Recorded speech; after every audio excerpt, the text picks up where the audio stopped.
Salut à tous et bienvenue sur la chaîne du cabinet de cartographie numérique, de détection et de statistiques. Avant qu'on ne commence ou on entre dans le vif du sujet aujourd'hui, on va vous demander de vous abonner à nos différents canaux.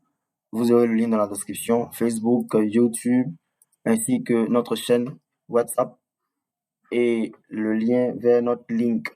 Donc abonnez-vous pour ne rien rater et surtout pour être au parfum de toutes nos formations et tout ce que nous concoctons pour vous. Aujourd'hui, on va découvrir un outil simple mais puissant, très très puissant, géomatique, les zones tampons ou si vous voulez les buffers.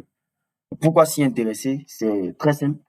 En fait, on s'intéresse parce que les zones buffers nous permettent de maîtriser surtout ou de répondre à des questions très concrètes. Ça touche surtout la vie quotidienne. Ça touche surtout la vie quotidienne et la gestion de nos territoires. Je donne une première situation où on peut utiliser les buffers et on imagine voir un centre de santé au milieu d'une région ou bien même d'un département. Et on veut savoir comment ou quels sont les villages qui sont couverts par ce centre de santé. C'est-à-dire, si on fait la projection sur 50 km ou 40 km, comment est-ce que on peut retrouver les villages qui sont couverts par ce centre de santé? C'est très simple. Avec le buffer, on peut le faire. La deuxième situation, on va penser aux différentes zones côtières. On pense aux différentes zones côtières qui sont souvent menacées par les inondations. Donc, avec les buffers ou les zones tampons, on peut montrer les zones tampons le long du trait de côte pour permettre facilement à identifier les différentes habitations qui risquent d'être touchées si l'eau monte. Voilà. C'est un outil précieux pour prévenir les risques et protéger les populations, quel que soit là où on les utilise. On se retrouve juste après le générique pour découvrir ce banger.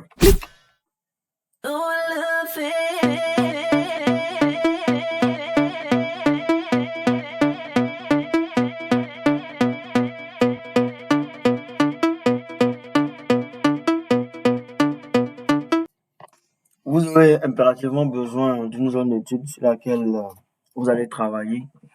Donc, moi, je vais travailler à l'échelle de la ville de Daoukro et je vais utiliser mon image satellitaire, c'est-à-dire le satellite OpenStreetMap, pour pouvoir retrouver 2 points, ou je dirais 3 points, qu'on va utiliser pour représenter, si vous voulez, 2 éléments très importants, 2 centres de santé, parce qu'on va utiliser les centres de santé ici, plus pour montrer leur impact. Donc, ce qu'on va faire déjà, c'est de créer une couche ponctuelle. Donc, je vais créer une couche ponctuelle. Donc, je crée une couche ponctuelle. La couche ponctuelle, je vais l'appeler centre de santé. Centre de santé, je vais mettre S. Donc, centre de santé. Et type de géométrie, je prends point.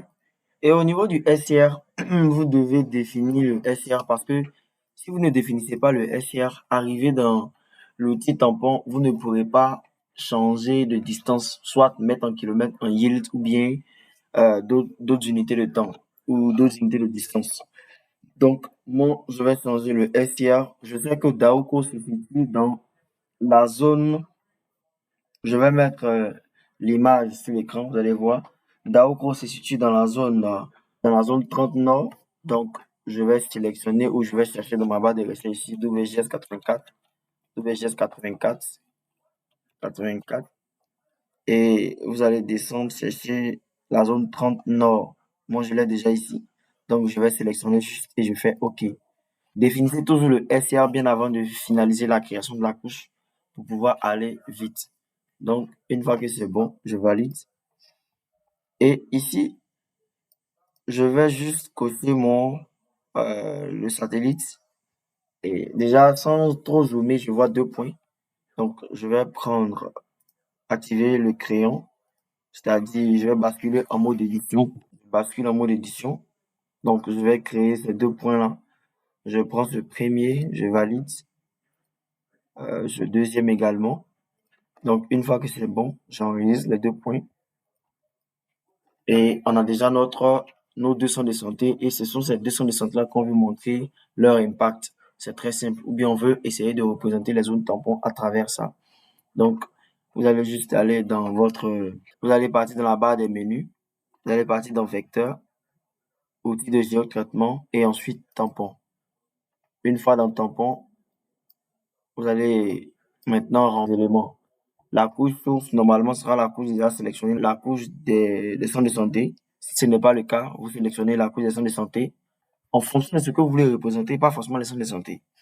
Donc, une fois que c'est bon, vous venez maintenant au niveau des distances.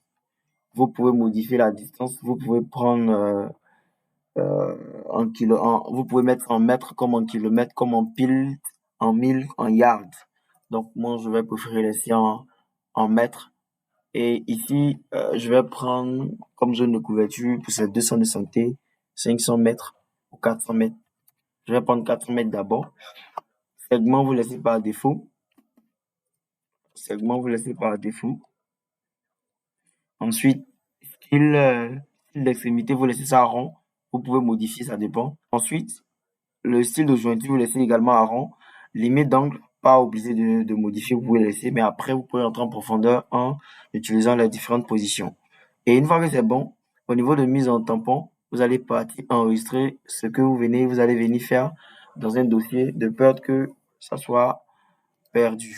Donc, je vais enregistrer dans mon dossier. Je vais mettre tampon simplement. Voilà. Et une fois que c'est bon, j'exécute. Et si je ferme, vous allez voir que j'ai j'ai deux cercles qui ont été représentés en fonction du point du centre de santé que j'avais au départ. Donc, pour faire une sorte de beauté, donc je vais désactiver d'abord même le satellite, j'ai plus besoin de ça. Pour essayer de rendre ça plus joli, plus présentable, on va déplacer tampon et puis le centre de santé, on va essayer de les mettre en haut pour une bonne superposition. Et une fois que c'est fait, le centre de santé, vous allez le déplacer encore. Vous allez mettre ça au-dessus de tampon. On aura un résultat comme ça. Et qu'est-ce que vous allez faire?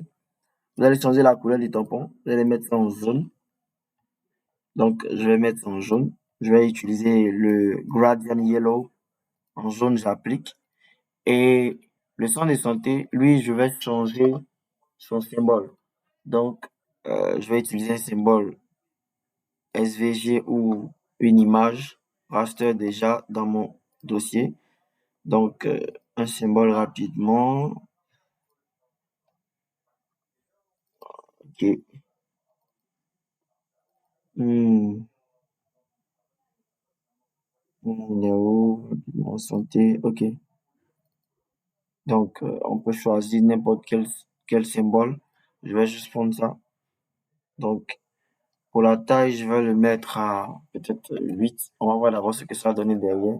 Voilà. Donc, on le met à 8 en fonction des symboles que vous avez choisis. Et on a la zone. On a, si vous voulez, les buffers. Donc, comme analyse, vous pouvez simplement dire que peut-être ce centre de santé, tel centre de santé, le premier centre de santé que j'ai ici couvre telle zone en fonction de vos différents quartiers. Donc, vous allez étiqueter certainement votre couche. Et après l'étiquetage de la couche, vous allez voir maintenant quels sont les quartiers qui sont couverts par ce centre de santé. Donc, voici comment ça se passe avec les zones tampons. C'est pareil, vous pouvez utiliser ce même élément pour les zones côtières. Donc, vous utilisez ces mêmes éléments pour les zones côtières avec le trait de côte. Voilà, vous appliquez la même procédure, la même méthode et vous pourrez facilement faire des tampons avec une couche linéaire pour montrer plus ou moins les différentes bâtis qui sont vraiment en danger s'il y a une montée en eau. Donc, c'était tout pour ce tutoriel. N'oubliez pas de vous abonner sur notre chaîne, la chaîne WhatsApp, la page Facebook, la page Link et consorts. On vous attend et à très bientôt pour de nouveaux tutoriels. Ciao!